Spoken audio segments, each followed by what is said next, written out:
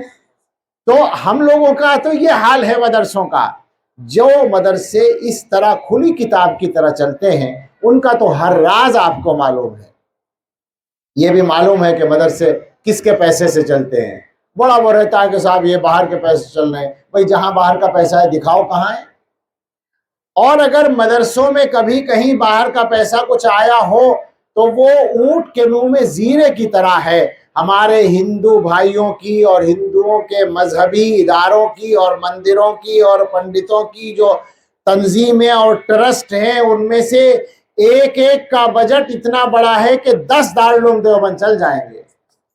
سچی بات ہے. اور باہر سے آتا ہے سب، ہمیں معلوم ہے، ان کو بھی معلوم ہے. تو خواہ کی بات ہے. سب کچھ کھلی کتاب ہے. اور ہمارے مدرسے جو ہیں ان کو تو یہ ہندوستان کا غریب مسلمان چلاتا ہے اللہ کی مدد سے. یہ پکی بات ہے، اس کے علاوہ کوئی بات نہیں ہے. ہم دیکھتے ہیں، مجھے آپ کے یہاں کا ماحول نہیں معلوم ہے لیکن ہمارے علاقے میں جلسوں میں چندے کا رواج ہے. یہاں بھی ہوتا ہے کیا؟ نہیں ہوتا ہے؟ ارے یار کرنا چاہیے تھوڑا سا. ان لوگوں کو بھی تو موقع ملنا چاہیے حصہ لینے کا. میں چندہ نہیں کرنا جانتا، لیکن اگر میں کرنا جانتا تو میں بھی شروع کر دیتا. لیکن یہ محتمم بھی میرے جیسا ہے. یہ بھی لو میں اپنی چادر بچھاتا ہوں، اس میں ڈالیں آپ. میری بات پوری ہونے کے بعد، ابھی نہیں، میری بات پوری ہونے کے بعد اس چادر میں جس سے جو ہو سکے وہ ڈال دیں لا کر مدرسے کے لیے. دوہری کر کے یہاں ڈال دو، چوکور کر دو. مجھ سے چندہ کرنا نہیں آتا ورنہ میں ابھی آپ سے لاکھوں بھی وصول کر سکتا تھا. ہمارے یہاں چندہ کرنے والے علماء بیٹھتے ہیں تو ایک آدمی کی جیب سے 1 لاکھ روپیہ نکلوا لیتے ہیں اور ایک نشست میں 50 60 لاکھ چندہ ہوتا ہے. تو ہم یہ دیکھتے ہیں کہ اپنی جیب سے پیسہ نکال کر کسی کو دینا کوئی آسان بات ہوتی ہے، لیکن یہ مدرسوں کی روحانی طاقت ہے جو حضرت نانوتوی، حضرت گنگوہی، حضرت تھانوی، حضرت مدنی اور فلاں کی روحانیت کی برکت ہے کہ آدمی پورے اعتماد کے ساتھ اپنی کمائی دوسرے کے ہاتھ میں ڈال کے چلا جاتا ہے اور پوچھتا بھی نہیں کہ کہاں خرچ ہوا ہے. اور ایک بات میں اور کہتا ہوں کہ صحیح بات یہ ہے کہ ہندوستانی مسلمان باقی بھی اسی لیے ہے کہ وہ مدرسہ چلاتے ہیں. مدرسوں کو چلنا ہے اس لیے کہ مدرسوں میں قرآن پڑھایا جاتا ہے. قرآن کو کہیں جانا نہیں ہے، قرآن کو تو باقی رہنا ہے. اب قرآن کے لیے مدرسوں کو باقی رہنا ہے اور مدرسوں میں پیسہ دینے کے لیے ان مسلمانوں کو باقی رہنا ہے. آپ بے فکر رہیں، جب تک مدرسے آپ چلاتے رہیں گے، میں سچ کہہ رہا ہوں، یہ کوئی جذباتی بات نہیں ہے، جب تک ہندوستان کے مسلمان مدرسے چلاتے رہیں گے ان کو کوئی ختم نہیں کر سکتا. ان کو باقی رہنا ہے اور یقین کریں انشاءاللہ قیامت تک رہنا ہے. اللہ تعالی ہمیں سب کو مدرسے کی صحیح قدر و قیمت سمجھنے کی توفیق عطا فرمائے اور ہمیں اپنی اپنی ذمہ داریاں صحیح طریقے سے اصول کے مطابق ادا کرنا آسان فرمائے. آمین. وآخر دعوانا ان الحمدللہ رب العالمین. اب اسٹیج کے علماء کرام سے بھی درخواست ہے کہ اس چادر میں ضرور کچھ ڈال دیں. عام طور سے یہ مولوی لوگ پیچھے رہ جاتے ہیں تو میں نے کہا کہ پہلے ہی کچھ وصول کر لیا جائے. جزاک اللہ. میری گزارش یہ ہے کہ ہر آدمی کے لیے اٹھ کے آنا مشکل ہوگا، کچھ لوگ پیچھے جا کر لے آئیں، مگر یہ گزارش ضرور ہے کہ کوئی آدمی دیے بغیر نہ رہے. سمجھ رہے ہیں آپ؟ ہر آدمی اپنی جیب سے کچھ نکال دے، 2000 1000 10,000 5000 500 100 200 جس کے پاس جیسا موقع ہے وہ ضرور نکال دے، نکال کر یہاں ڈال دے.